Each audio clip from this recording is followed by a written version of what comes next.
নিজেকে নিয়ে খুশি থাকুন, বাংলাদেশের মানুষকে নিয়ে আপনাকে ভাবতে হবে না। আমরা এমন একটি সময় অতিবাহিত করছি যে এই সময়ে আমরা যে একটু শান্ত থাকবো, আমরা যে একটু আমাদের দেশ গঠনের কাজ করব, সেই দিকে আমাদের মনোযোগ দিতে আমরা সময় পাচ্ছি না। কারণ একের পর এক ষড়যন্ত্র আমাদের উপর হচ্ছে, একের পর এক ষড়যন্ত্র আমাদেরকে নিয়ে করা হচ্ছে। কিন্তু একের পর এক এটাও সত্য যে একের পর এক ষড়যন্ত্র আমরা নস্যাৎ করে দিয়েছি। এই বাংলার জনগণ একের পর এক ষড়যন্ত্র নস্যাৎ করে দিয়েছে। বন্ধুরা, ভারতের সেই মোদীর সরকার, তাদের উদ্দেশ্যে একটা কথা শুধু বলতে চাই, আপনি নিজে একজন সাম্প্রদায়িক সরকার, সেই সাম্প্রদায়িক সরকারের কাছ থেকে বাংলাদেশের মানুষের অসাম্প্রদায়িকতা শিখতে হবে না। বাংলাদেশের মানুষ ৭১ সালেই তার যে সাম্প্রদায়িকতার উপর যে তার প্রশ্ন, সেই প্রশ্নের উত্তর ৭১ সালে দিয়েছে। যদি শিখতে হয় আমাদের কাছ থেকে শিখে নিয়ে যান যে অসাম্প্রদায়িকতা কাকে বলে। আপনার সরকারের কাছ থেকে আমাদের অসাম্প্রদায়িকতা শিখতে হবে না। আর আরেকটি কথা আমি বলতে চাই, ভারত সরকার আগরতলায় ৩ জন পুলিশকে সাসপেন্ড করেছেন, ৭ জনকে গ্রেপ্তার করেছেন। আপনাদের যা ইচ্ছা আপনারা তা করেন, কিন্তু আমরা দেখতে চাই জনগণের মধ্যে যে আকাঙ্ক্ষা তৈরি হয়েছে সেই আকাঙ্ক্ষার বাস্তবায়ন আমাদের সরকারের মধ্যে আছে। আমরা দেখতে চাই ভারতের সাথে যে এক গাদা অসম চুক্তি, এক গাদা বাংলাদেশকে বিকিয়ে দেওয়ার যে চুক্তি শেখ হাসিনা করে গিয়েছেন, সেই চুক্তিগুলো বাতিল করতে হবে। সেই চুক্তিগুলো বাংলাদেশের মানুষের সামনে উন্মোচন করতে হবে, যেই চুক্তিগুলো শেখ হাসিনা করে গিয়েছেন। আমরা দেখতে চাই, আমরা ৫৩ বছরে আমাদের পানির ন্যায্য হিস্সা পাইনি। আমরা দেখতে চাই আমাদের এই সরকার পানির ন্যায্য হিস্সার জন্য ভারতের সাথে ফয়সালা করতে বসবে। আমাদের দাবি কোনটা ভারতের প্রতি না, আমাদের দাবি আমাদের সরকারের প্রতি। কারণ আমাদের সরকারকে জনগণের যে আকাঙ্ক্ষা, সেই আকাঙ্ক্ষার উপর দাঁড়াতে হবে। আমাদের সরকারকে এক হতে হবে, জনগণ তার সাথে আছে। ভারতের প্রশ্নে ভারতের সাথে একটি ফয়সালা আমাদের প্রয়োজন।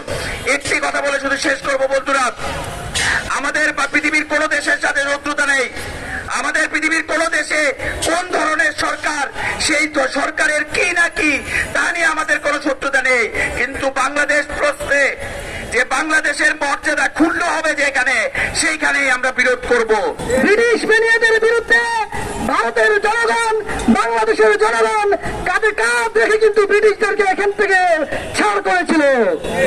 ভারতের জনগণের সাথে আমাদেরকে আজকে এই শত্রুতাপূর্ণ সম্পর্কে এনে উপস্থিত করছে সেই আওয়ামী ফ্যাসিবাদ বাংলাদেশের মধ্যে, আর ওইখানে বিজেপির ফ্যাসিবাদের লোকজনেরা। এই ফ্যাসিবাদকে কিন্তু বাংলাদেশ কখনো সহ্য করবে না। বাংলাদেশের নতুন বাংলাদেশ, তরুণদের বাংলাদেশ, এই তরুণদের বাংলাদেশে কোন ধরনের কোন বৈষম্য সহ্য করা হবে না। আমরা স্পষ্ট ভাষায় বলে দিতে চাই, এই বাংলাদেশ তরুণরা স্বাধীনভাবে সাজাতে আসবে। কেউ যদি আমাদের স্বাধীনতায় হস্তক্ষেপ করতে আসে, আমরা কিন্তু কাউকে শান্তিপূর্ণভাবে বসবাস করতে দেব না। আমরা বলে দিতে চাই, এখন পর্যন্ত যারা হাই কমিশনে হামলা করছে, নিউজ আসছে ৫-৭ জনকে গ্রেফতার করা হচ্ছে। শুধু ৫-৭ জনকে গ্রেফতার করলে হবে না, সেখানকার মুখ্যমন্ত্রীকে পদত্যাগ করতে হবে। বাংলাদেশের সীমান্ত হত্যার সাথে যত ভারতীয় বাহিনীর যারা জড়িত, সকলকে গ্রেফতার করতে হবে। আমরা স্পষ্ট ভাষায় বলে দিতে চাই, এখন আওয়ামী ফ্যাসিবাদের দোসররা ভারতে বসে ষড়যন্ত্র করছে। সেই ভারতে বসে যারা ষড়যন্ত্র করছে, তাদেরকে যদি ভারত সরকার আইনের আওতায় না আনে, তাহলে কিন্তু বাংলাদেশের জনগণ ফুঁসে উঠবে। আমরা বলে দিতে চাই, আমাদের শান্ত বাংলাদেশ, গণতান্ত্রিক বাংলাদেশ, হিন্দু মুসলিম সকল ধর্মের অধিকারের ভিত্তিতে সাজাতে চাই। কেউ যদি আমাদের গণতান্ত্রিক এবং শান্ত বাংলাদেশকে অশান্ত করতে আসেন, তাহলে কিন্তু আপনারা শান্তিতে ঘুমাতে পারবেন না। ২৪ সালে আমরা আপনাদেরকে পরাজিত করেছি। আমাদের সাইফুল ভাইকে শহীদ করার পরে আমরা আপনাদেরকে পরাজিত করেছি। আবার যদি খেলতে আসেন, তাহলে কিন্তু দিল্লিকে আমরা বাংলাদেশ করে দেব। বাংলাদেশের হাত থেকে কেউ রেহাই পাবে না। আপনি নেক্সট টাইম চুপ করে ঢুকে যাবেন, এটা আর হবে না। এখানে বাংলাদেশের মানুষ রক্ত দিতে দ্বিধাবোধ করবে না। আমরা আওয়ামী লীগ, ছাত্রলীগ, যুব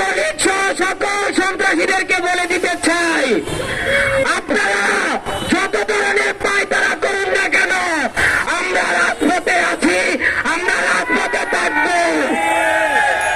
আমরা আমাদের ভাই শহীদ হয়ে গেছে, আপনারা এতটুকু পর্যন্ত সহানুভূতি দেখান নাই, আপনারা উল্টা বাংলাদেশের সার্বভৌমত্বকে ধ্বংস করার জন্য পায়তারা করছেন। আমরা দিল্লির মোদিকে বলে দিতে চাই, আপনি হাসিনাকে নিয়ে খুশি থাকুন, বাংলাদেশের মানুষকে নিয়ে আপনাকে